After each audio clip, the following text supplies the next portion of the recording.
Amateur Traveler is in its 20th year now, but can you imagine if I had people on the show who had never been to the destination, but had just read about it or seen a movie about it? That wouldn't make any sense at all, and you wouldn't listen. We all know how important it is to receive advice from people who know a destination to get the most authentic local experience. And a great option for experiencing this is Explore Worldwide and their authentic small group adventures, led by local tour leaders, perfect for solo travelers who want to meet like minded people with a desire for adventure. I'm often an independent traveler, but two of my last three trips were with small group tours because they organize everything and it's a lot easier. If you want to recreate the tour I did to Malta, they have a Malta and Gozo Discovery Tour. I'm intrigued by one of their tours called A Taste of Sicily. The company again is Explore Worldwide, and visit exploreworldwide.com to learn more. And thanks to Explore Worldwide for sponsoring this episode of Amateur Traveler. The nights are long, the days are short, and the weather is chilly to downright cold, depending on where you are. It's a good time to slip into a Quince iconic Mongolian cashmere sweaters, which start at only $50. You can treat yourself to everyday luxury at an affordable price with Quince. If you really want to dive into luxury, you can check out their leather handbags, washable silk shirts, and European linen sheet sets. Whatever you're looking for at Quince, all the prices are 50 to 80% less than similar brands, and they do that by partnering directly with top factories and cutting out the middleman. They only work with factories that use safe, ethical, and responsible manufacturing processes. And of course, they use premium fabrics and finishes for that luxury feel in every piece. But you've already heard me rave about my Quince travel pants. Treat yourself this winter without the luxury price tag. Go to quince.com/traveler for 365-day returns plus free shipping on your order. That's QUINCE.com/traveler to get free shipping and 365-day returns. Quince.com/traveler. And thanks to Quince for sponsoring this episode of Amateur Traveler. Got my bags packed, I'm on a roll. I'm heading out there and I'm ready to go. I'm looking real good in my passport photo. Oh, no. Amateur Traveler, episode 739. Today, the Amateur Traveler talks about skiing and hiking, whale watching and kayaking, totem poles, and a steam clock as we go to Vancouver, British Columbia.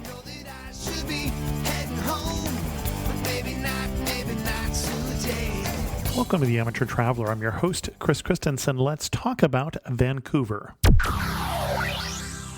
I'd like to welcome back to the show David Brodie from Travel in 10 podcast at travelin10.com, who's come to talk to us about Vancouver, British Columbia. David, welcome back to the show. Thanks very much, Chris. And I say welcome back to the show. I think this is David's fourth appearance, going way back to a show we did in the hundreds on Cambodia, and a show we did in Fiji's at 445, and a show we did on Bali just about a year ago. And then we have talked about Vancouver in the show, but I checked, it was episode 60. So I believe it would be in the fall of 2006, which I'm pretty sure Vancouver is exactly the same. Is that correct, David? That's right. Oh, it's changed a little. We've had a Winter Olympics since then. We've had a pandemic now since then. So it's definitely changed a little bit. Got it. Okay. Well, and why should someone go to Vancouver? Well, it's one of the most beautiful cities in the world. I mean, you've got mountains, you've got rainforest, you've got ocean all side by side. And you can do everything from golf to skiing to whale watching in a day. It's really got sort of everything, and particularly for somebody who loves nature and loves seeing the outdoors, a lot compacted in a very small area, but then also a ton to do from a cultural perspective, great restaurants, a mix of different cultures from around the world. Excellent. Well, what kind of itinerary are you going to recommend for us? That's a good question. I mean, it depends how many days you've got. I mean, if you're here on a short visit, I would focus on Vancouver itself because there is no shortage of things to see right in the city itself. When we usually target about a 1 week trip, and so I think that is going to include some side trips that we're going to do while we're there. Well, for sure, then I would say if you're here for a week, then there is a ton of places that are within an hour and a half, 2 hour drive or boat ride from Vancouver that give you a ton to see and do. Everywhere from Whistler, one of the Whistler Blackcomb, probably one of the best ski resorts in North America that you've got. It's about a 2 hour drive down the Sea to Sky Highway here. You've got all the Gulf Islands and Vancouver Island that are just a short ferry ride away, and tons to see and do there. And then a ton of cool little driving trips that you can do just out of the city as well. Excellent. Well, let's start in the city. First of all, is there a place that you would recommend we stay in terms of a particular neighborhood in Vancouver? Yeah, a bunch of great hotels right in the downtown core. It really depends on sort of budget-wise where you want to go. If money is no object and you're just looking for the best sort of Vancouver experience, one of the places I would gravitate towards is the Fairmont Pacific Rim. You're right down on the waterfront, right in the center of the city. You're across from Canada Place, which if you've seen any pictures of Vancouver, you've probably seen the sort of iconic sails. It's sort of one of the two main iconic buildings in Vancouver that you're directly across the street from. Great ocean views, and they've got a great spa and stuff there as well. If you're on a bit more of a budget, some nice sort of boutique hotels. Probably one of my favorites is a place called the Opus, which is in Yaletown, which is a really cool district of town where used to be a lot of old warehouses and things that 30, 40 years ago were converted into boutiques, restaurants, galleries all around there. Lots of great shopping and restaurants, and it's a cool boutique hotel as well. Excellent. And Yaletown, I don't know, so we're going to have to get back to that. And then what am I going to do, let's say, my first day in Vancouver? First day in Vancouver, something everybody's got to do when you're here is go tour Granville Island. It's a market that's been here since the 70s. It was an industrial area that was redeveloped into a public market where they've got fresh seafood, a lot of cool vendors and booths and stuff there. But the other thing you're going to find on Granville Island is a lot from a cultural perspective as well.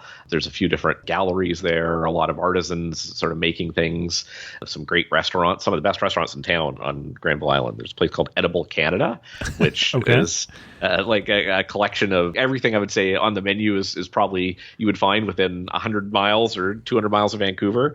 It's all great local dishes and a constantly changing menu. A great place for Canada doesn't have any really specific Canadian cuisine, but a lot of great regional dishes from across the country, and Edible Canada sort of brings them all together and all made with local ingredients. So that's a great spot to check out on Granville Island. Well, now when you say that Canada doesn't have any cuisine, I'm thinking more of Vancouver. May not. If I'm on the east coast of Canada, there are some dishes that are uniquely Canadian. I think of poutine, for instance. There is a few. There's beaver tails and poutine. Beaver tail, yeah. Okay. That's right. And here, what the West Coast is really known for is fresh seafood. Salmon for sure. Is at the center of what you're going to find at a lot of the restaurants here in town. Excellent. After Granville Island, what are we going to do? And how are we going to get to Granville Island, first of all? Well, if you're staying at either of the two hotels that I recommended, you're only about a 5-minute walk away from one of the Aquabus stations, which is this cool little commuter bus on the ocean, right? It only takes about 10 or 15 people, and it toodles around to just a few of the main attractions around the downtown area. So it will take you to places like Science World. It will take you to Yaletown. It will take you to Granville Island Market. It's definitely the best way to get to Granville Island Market. You really get to see a beautiful view of the city from Cole Harbor, the main harbor in downtown, as you come through. And we're not then in the harbor at this point, but we're still in False Creek, I think, if I'm correct, to get to Granville Island. Okay. That's right. Yeah. False Creek is where one section of the ferry runs. And then, I'm sorry, I got that wrong. Cole Harbor is actually on the other side. That's where the Fairmont Pacific Rim is. And then that's right. False Creek would be where most of the Aquabus stations are. Okay. Yeah, I almost skipped over that in terms of how to get there. But getting there is half the fun with the little aquabuses. They're cute. They're adorable. They are. And you don't even, really, if you're going to stay, if you're only here for a few days, you really don't even need a car. You can, right from the airport now, the SkyTrain comes right into the main international terminal at the airport, will bring you right downtown to your hotel. And then from there, for sure, you can do the aquabus. And thankfully, we were probably the last city in North America to get ride-sharing services approved, but we finally just got Uber and Lyft have come to the city, and you can easily do ride-sharing and stuff to get around some of the main attractions throughout downtown as well. Okay. Excellent. Where to next? Probably from there, you'd want to do a bit of a walking tour of the downtown area. Places like there's a fantastic Chinatown in downtown where you've got a bunch of great local restaurants. Bao Bay is sort of a very cool modern take on Asian Pacific food, which is a great spot in Chinatown. A lot of cool restaurants and shops throughout there. Robson Street is your shopping street in the downtown core. And then the Vancouver Art Gallery down there is another great stop as well, which features a lot of First Nations art you'll find there. But a really great place if you're sort of into First Nations and Indigenous art is just a short drive away on the University of British Columbia campus, the Museum of Anthropology there. Probably one of the best collections of First Nations art and Aboriginal art in the world. Certainly the best collection that you would find from the west coast of Canada, featuring Bill Reid, who's sort of a very iconic Canadian artist. His largest and most iconic, well-known piece, The Raven, is sort of the centerpiece of the museum there. But then they've got just a whole range of things tracing back thousands of years that you can see. And now he actually has his own gallery, I think, in Vancouver. He does. I'm not mistaken. Okay. And that one's right in the downtown core. You could even walk to that from the two hotels that we mentioned earlier to the Bill Reid Gallery. It's a small gallery, but definitely worth seeing. I mean, lots of great pieces there as well and would make a great stop. Excellent. Where to next? Science World, another sort of great stop, particularly if you're here with family, and even if you're not, just to see it. It's like Canada Place, probably the other most iconic building in the city. It was built for Expo 86. I was there for Expo 86. You were there? So was I. That was one of the first times I came to Vancouver, as a matter of fact. That was the first time I came to Vancouver. Well, yeah, I think it was. There you go. Well, you would have remembered Canada Place was the Canada Pavilion, Yep, and exactly. Science World was the entrance, basically, to Expo 86, and now has been converted to a science museum. Well, and it was a science dedicated to science during the expo, as I recall, as well. That's so, yeah, right. that whole False Creek area there was where the World's Fair was in 86. Most of the buildings being gone. Those are the two that I can think of that remain. I don't know if there are other ones that I'm forgetting about. Those are certainly the two iconic ones that are left over from Expo 86. And a lot of the fairgrounds of Expo had then still been undeveloped for a number of years, but then during the Olympics in 2010, that became the Athletes Village. So now in between Science World and Granville Island, and you could really walk between the two, it'd be about a 15 or 20 minute walk. You could go through the Olympic Village, which is a newer development from 2010, and lots of great stops throughout there as well. Well, and when you walk it now, you won't have to walk past the 300,000 people I had to walk past when That's I was right. doing it in 86. So, There you go.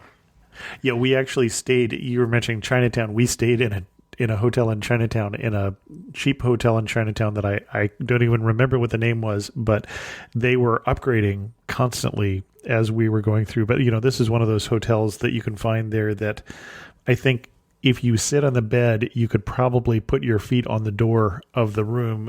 There just wasn't any space at all in this little place. But every time you came back from Expo, there would be something new in your room. The elevator now had contact paper instead of bare metal Yes. or something like that, because all sorts of things were being built at the time for both those two events in Vancouver.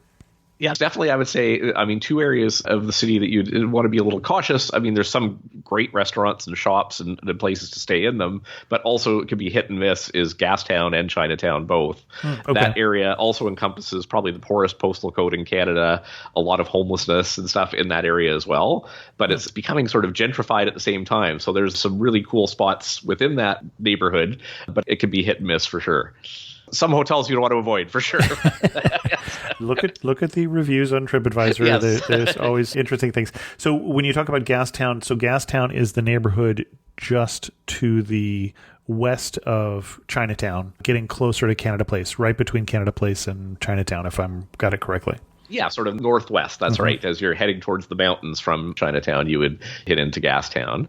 And that's where, if you're coming into Vancouver on cruise ships, the cruise ship terminal right at Canada Place lets you off there. And most people would sort of move from there into Gastown. And you'll find a lot of great galleries and some of the coolest restaurants in the city right in that part of the downtown as well. But it also can be, as you get further east, is where you need to be a little more cautious in terms of the homelessness and poverty and things like that. Okay. And the Gastown steam-powered clock also there. It is. That's right. Another popular attraction. I'm trying to remember how many times a day it goes off. I don't recall, but you'll often see crowds from the cruise ships will come up specifically to see the steam clock. Now, you mentioned there were a number of good restaurants in the area. Do you have a particular favorite or two?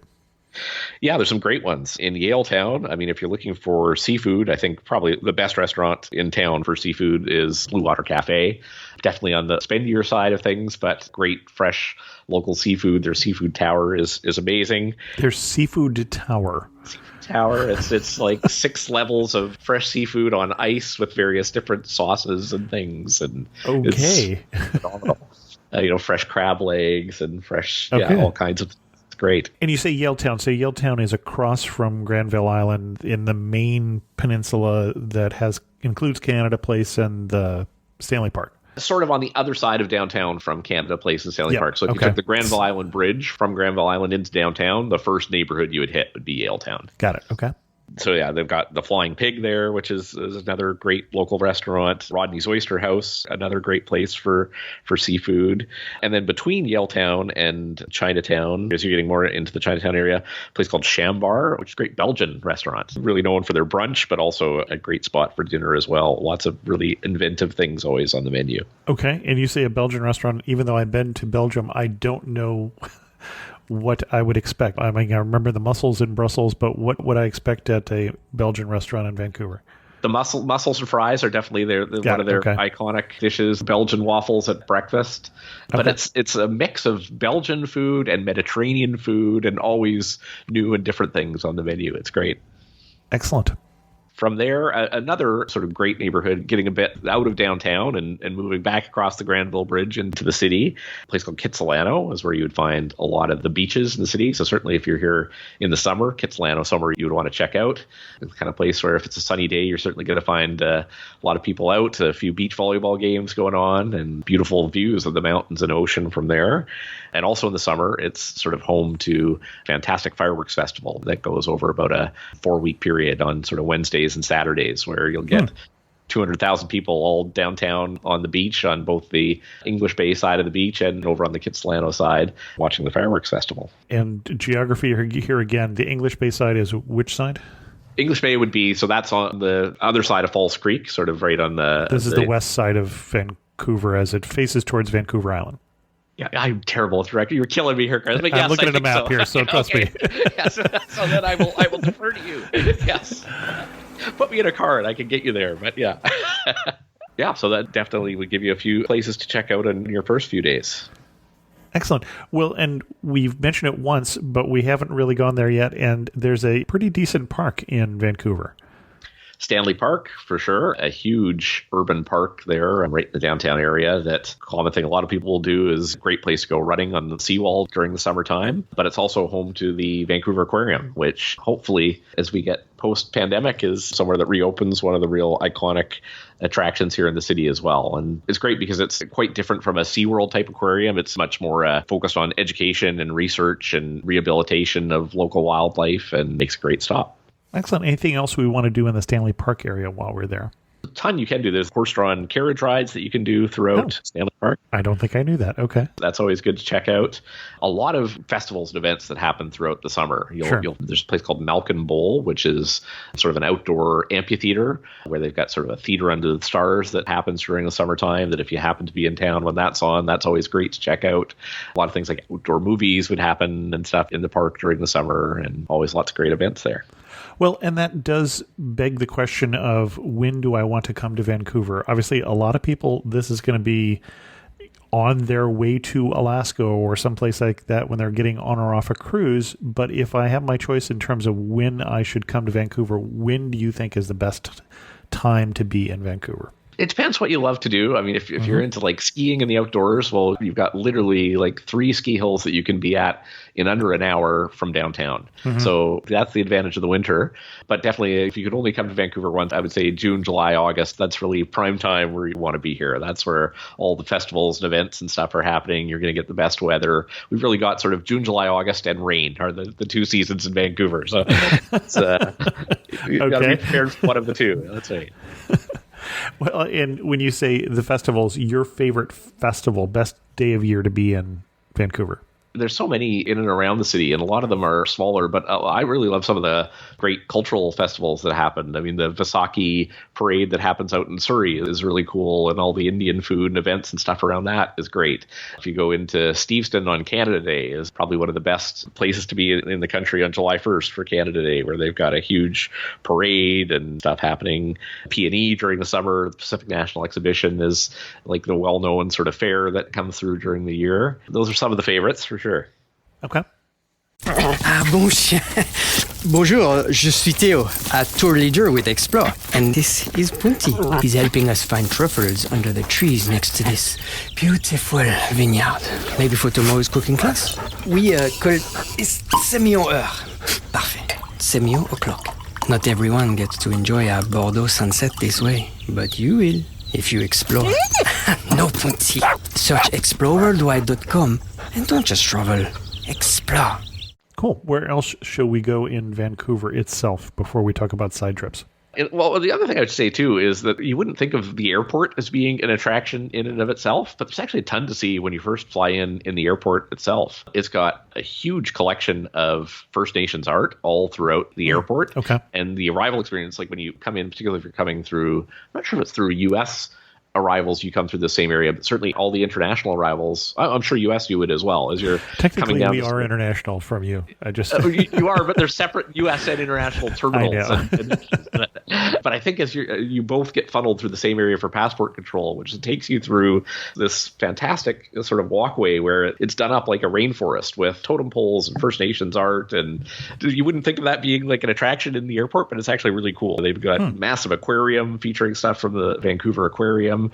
And they just recently have brought in some of the more well-known restaurants from around the city and have set up shop in various places throughout the airport as well. So it's worth spending some time in. Unlike most airports where you're happy to get in and out as quickly as possible, it's actually one where the arrival departure experience is quite cool. I do like the Vancouver airport. I will give you that. That is true. I will back that up.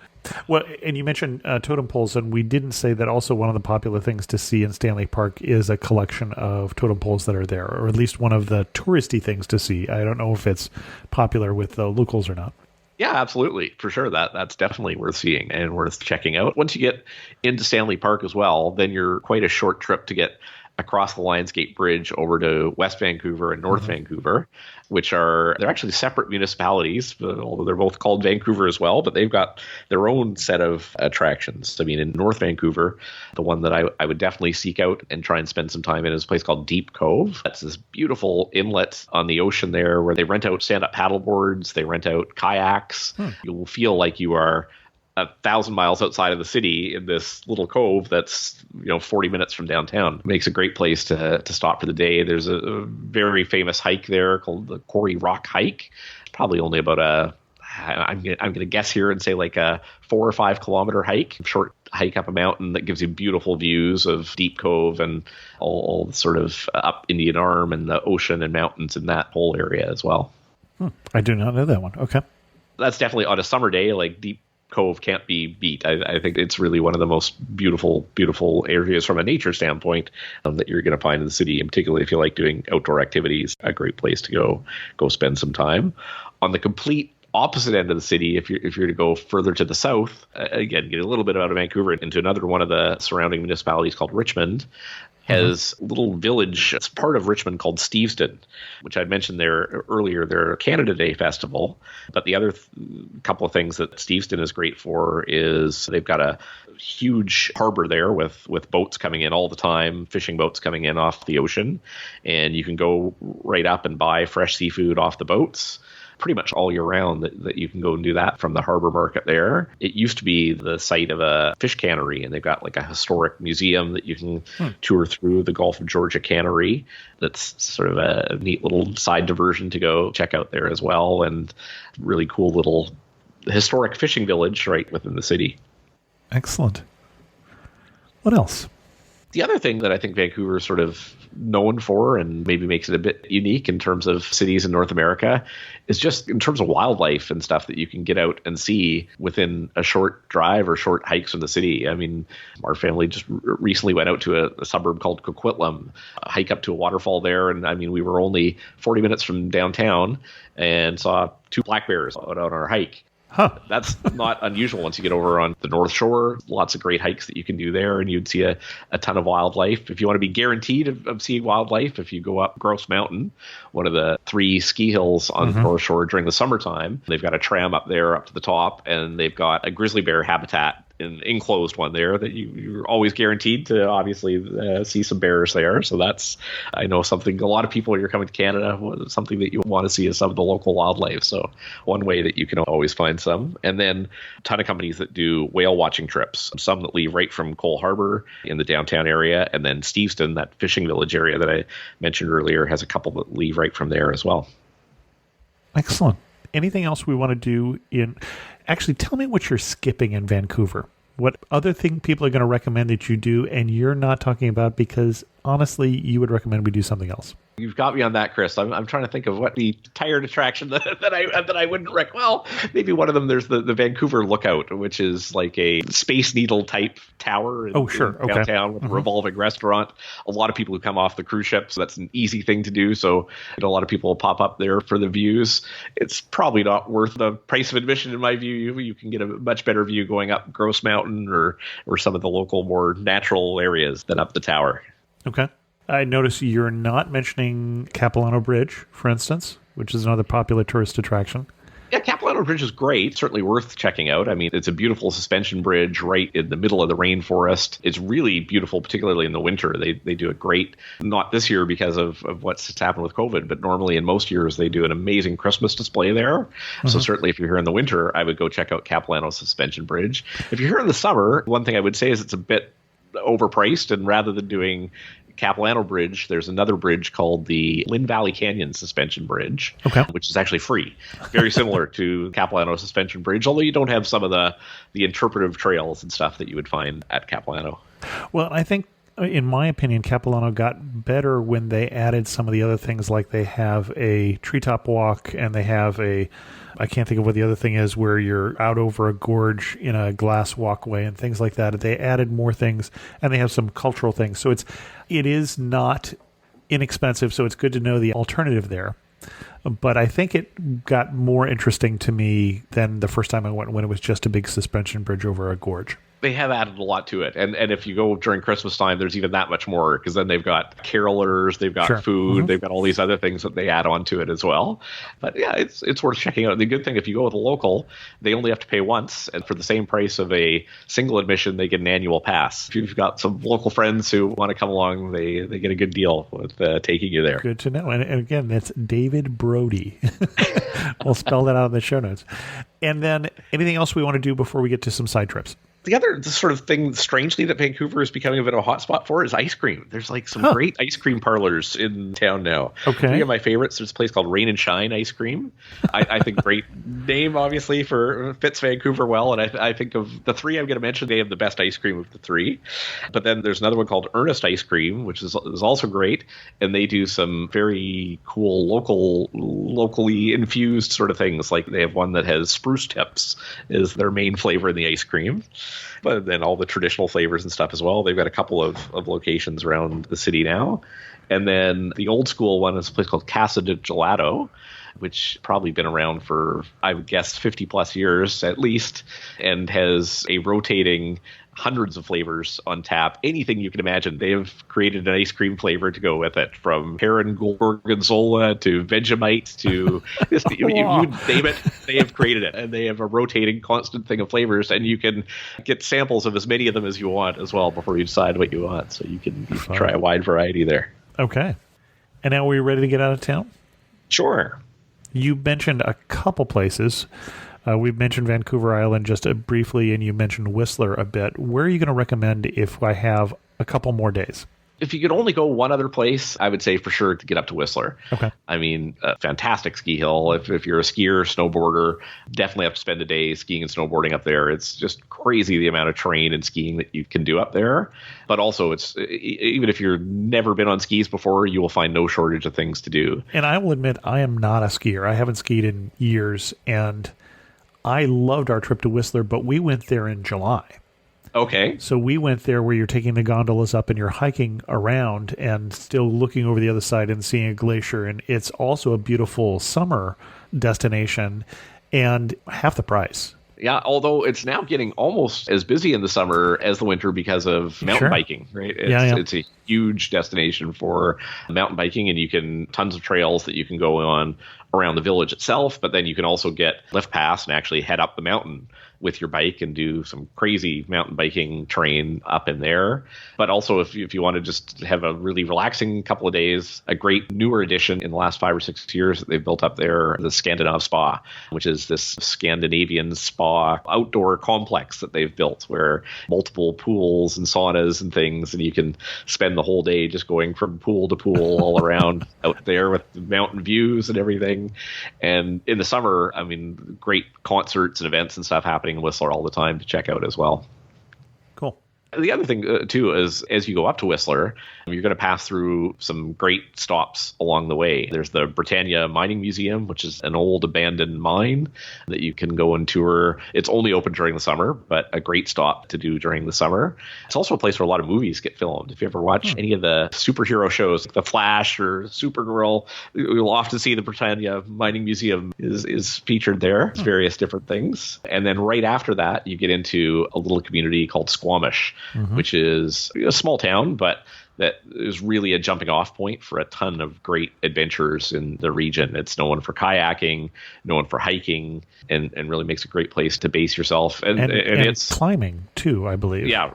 Fantastic mountain climbing there. They've got a great sea to sky gondola there that you can take up. And if you want more of just a light adventure trip that takes you up above the city and has some great hiking trails up there. In the winter, it's got great snowshoeing trails that you can go check out as well. I will say I have also done the package thing where you take the train up to Squamish or the boat back or the boat up and the train back. I wouldn't say that was the best use of a trip to Squamish, I would have to say.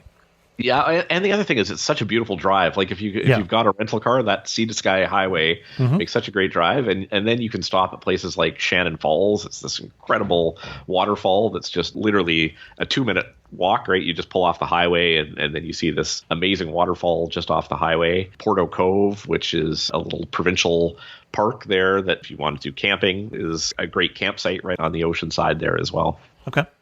Excellent. Anything else we want to do if you're going to do a week-long trip in the area? Have we filled up our week already?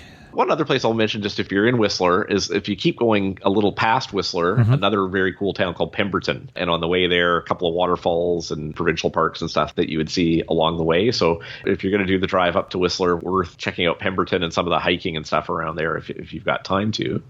But then coming back to the city, you really then got to decide if you want to go inland and explore, and there's lots to see there, or if you want to get on a ferry and go check out some of the nearby islands. There's the whole range of Gulf islands that each have their own sort of things to see and do on it. And then Vancouver Island, which is massive, where you could go spend easily 2-3 weeks just exploring Vancouver Island. And you say the Gulf Islands. I have been in a few of the U.S. Gulf Islands, the San Juans, but I haven't been to any of well, I've been to Vancouver Island, the big one, and I don't know which one I would go to first. I would probably, it depends how much time you got. I mean, the Gulf Islands, any of them are good for probably a 2-3 day visit. Places like Pender Island is a beautiful one it's got a ton of hiking trails, parks, restaurants, great stuff to see and do on Pender. A really cool resort there called Woods on Pender, which is one of my favorite local destinations. Salt Spring Island, which is known for its Sunday market. They've got a great Sunday farmers market there. And again, lots of cool little places to stay on there.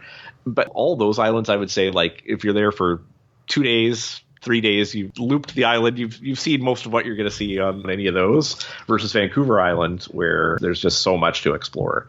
Everything from surfing over in a place like Tofino to Victoria, the capital city of the province, which has got the beautiful Parliament buildings, waterfront, and a ton to see and do. Excellent. When we've talked about Victoria before, but I don't know if we're going to get there on this particular episode. I think we're going to start to wind this one down. Some wrap-up questions for you, David. You were standing in the prettiest spot in Vancouver. Where are you standing and what are you looking at?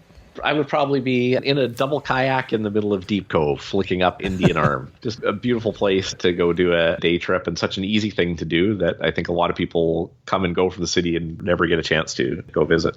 Well, and one of the things that I think makes Vancouver uniquely beautiful is the mixture of water and mountains. And so you're in one of those arms of the water that is going inland and looking up at the mountains right there. Absolutely. Yeah. And it wouldn't be unusual to get orcas coming through, to get seals coming through. It's a beautiful spot. One thing that makes you laugh and say only in Vancouver. You can't find a table at a restaurant anywhere in downtown after a hockey game.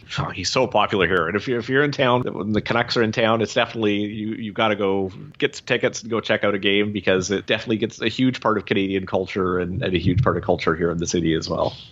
Excellent. And if you had to summarize Vancouver, British Columbia in just 3 words, what 3 words are you going to use? It's slightly more than 3. I was going to say the best place on earth, but that's a few more than 3. I'll give you 4. This is your 4th time on the show, so maybe you get a bonus word. That's right. Excellent. And you can find David's podcast at travelin10.com. I don't think you have an episode on Vancouver, though. I've done some episodes where we've touched on Vancouver, but never a full episode on it. Although recently, myself and Tim Johnson, who's a travel journalist who writes for Globe and Mail here in Canada and writes for Travel Leisure down in the U.S., we talked about some more domestic travel things for Canadians that you can still do during the pandemic, and we touched a little bit on Vancouver in one of those episodes. Okay, we'll put a link to that in the show notes then. Sounds good. David, thanks so much for coming back on Amateur Traveler and sharing with us your love for one of my favorite cities, Vancouver, British Columbia. Well, it's always good fun. Thanks, Chris. In news of the community, first thanks go out to the patrons of the show, especially to our latest patron, Tim Baylor. Thanks so much, Tim, and thanks to all of you who help support Amateur Traveler. You also can support it by going to patreon.com/Amateur Traveler. For the show that we did last week on Slovakia, I had a comment from Daryl who said, "Hey, Chris, great episode on Slovakia. Even though I have been to 2 cities in Slovakia, Bratislava and Banská Štiavnica, it is nice to hear about things I missed while I was there. With both cities, I was there for a few hours. Another way to get to Bratislava is to take the high-speed ferry from Vienna. The trip took 1.5 hours by boat. I have also walked to the train station. It was not as bad as they mentioned in the podcast, but it is a long walk from the old town. By the train station, you are close to an interesting colored TV tower. Every city that used to be part of the Iron Bloc seems to have one. I hope to get back to Bratislava because I really love it. And thanks to this podcast, I might be motivated to get back to Banská Štiavnica as well, since I see I can get there easily from Bratislava. I love that even with places I have been to, I always learn something new about a place, and I'm known to really cover a city. Thanks." And Daryl, you are known to cover a city. Daryl will walk his feet off when he gets to a city, as I have learned from traveling with him. I also heard from Simon, who said, "Thanks for your podcast and been an avid listener since COVID steered me towards dreams of travel rather than the real thing. I just listened to your Slovakia episode and had a couple of thoughts of things I might have added from my very limited 48-hour experience there 6 years ago. The first thing was practical. We arrived by train from Vienna and suddenly realized we had no idea which direction the center of Bratislava was from the train station. We managed to catch a bus, but only after finding someone who spoke English well enough to tell us which bus headed that way. That train station is nowhere near the city center, and the Slovakian language, as you suggested during the podcast, gives few clues. I'd love to have heard some locals' tips on getting from the train into the center in the easiest way." And that's a good reminder for me to ask that question. Your Bratislava lady had good suggestions for budget accommodation, but your listeners might like the hotel we stayed in, which was mid-range and great for film buffs like me. Called the Film Hotel, it has lovely 1930s architecture, but also hallways with walls covered in photos of Hollywood movie stars, and each room has a theme of a movie star. but our highlight in Bratislava was discovering the connection to a former U.S. president. I'm sure your American listeners would love to know that Bratislava was, for a short period of time, just after World War I, called Wilsonov in recognition of Woodrow Wilson's work for Czech and Slovak independence. When we visited there in 2014, there was a big memorial covered in stars and stripes devoted to Wilson. That seems to have gone now, but there is still a memorial bust to him in the center of the city, and I'm sure many American visitors would love to pay their respects if they went. Keep up the good work, and I hope you don't mind the occasional suggestion if I hear shows missing something we have liked on our own travels. All the best, Simon. And no, I don't mind that at all. And get out is how I had to respond to Simon. I did not know that Bratislava was named for a brief period of time after Woodrow Wilson, and I just loved it when I heard that. And speaking of suggestions for Slovakia, Jeff Olfs also recommended I wanted to mention rafting the Dunajec River Gorge between Poland and Slovakia. That is a great, easy float trip. Thanks to Daryl and to Simon and to Jeff for your great suggestions. And with that, we're going to end this episode of Amateur Traveler. If you have any questions, send an email to host@amateurtraveler.com, or better yet, leave a comment on this episode at amateurtraveler.com. And thanks so much for listening.